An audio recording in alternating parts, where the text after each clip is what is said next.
Hey, thanks for joining us here at JH Backcountry Health. Today we're going to take you through how to do a Pallof Press. This is a great anti-rotational core exercise.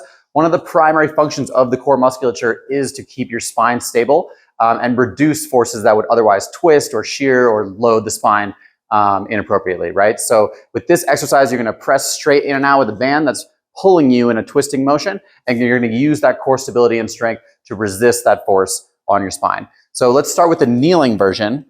So Tyler's going to come down to both knees here on the mat. He's got a band that's going to be pulling perpendicularly, and he's going to bring both hands to his chest.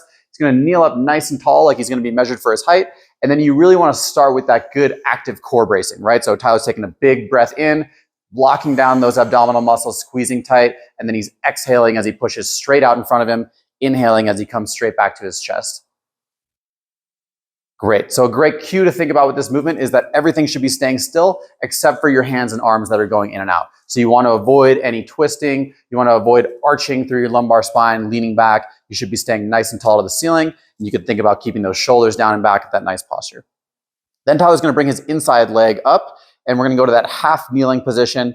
So now he's got one less point of contact, right? He's got 2 feet and 1 knee instead of both knees. So he's making it a little less stable, a little harder. And you can do the exact same motion, kneeling up nice and tall, exhaling as you push straight out in front of you, inhaling as you come back in. You don't need to go too fast. In fact, slower is probably going to be harder.